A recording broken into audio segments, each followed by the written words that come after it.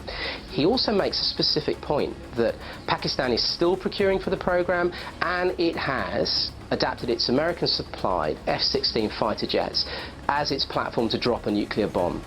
Next thing you know, literally pretty much overnight, Barlow's security clearances evaporates. A vicious whispering campaign begins in the Pentagon, accusing Barlow of being potentially a spy, a traitor, an adulterer, a drunkard, and his wife Cindy, who's also in the CIA, is very much set against him.